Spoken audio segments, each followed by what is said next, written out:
Kami dapat WA, ada grup WA alumni Sri Bandung. Subuh tadi sudah saya sholat, saya buka. Kenyataan memang ada pondok kita di sini terbakar. Maka saya nyimpulkan tadi, mari kita segera kumpul. Tapi sudah saya kontak para alumni, banyak kan Profesor Duski, Wakil Rektor 3. Itu alumni kita juga Profesor Holidi, tapi belum nyambut, hanya baru Duski.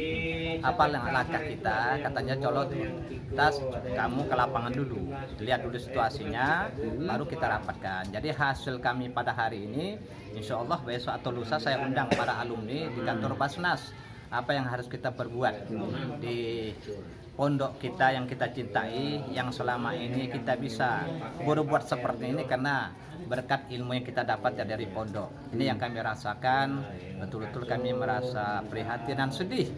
Bagaimanapun saya lihat keadaannya luar biasa tadi.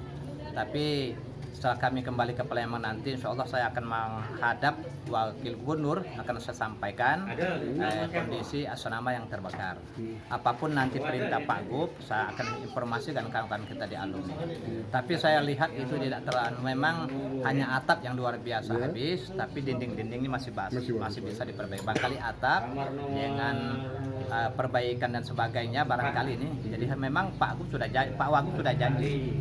Kalau dananya cair katanya akan dibantukan ke pondok yang akan dibantunya. Tapi karena sampai sekarang ini CS-nya belum cair, dan saya diingatkan tiap bulan kau ingatkan saya, kata Pak Wagub.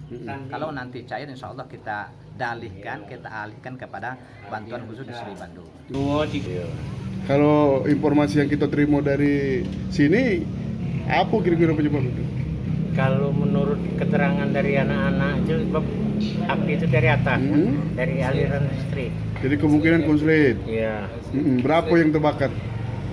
8 pintu. 8 pintu. Itu apa itu? Asrama apa maksudnya? Asrama santri. Asrama putra. Oh putra, santri putra. Berapa ada kemarin yang di dalam waktu itu?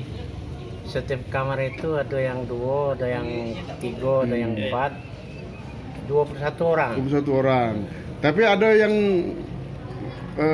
dapat luka-luka dah? Alhamdulillah hati ya. Iya. Selamat galau. Iya. Apa baik yang terbakar kerugian itu? Nah, yang terbakar ini mungkin ya anak-anak kelas 1 sana ya. Pakaian. So, dan ada juga yang masak sendiri. Ya, kitab-kitab, buku-buku pakaian. Ya.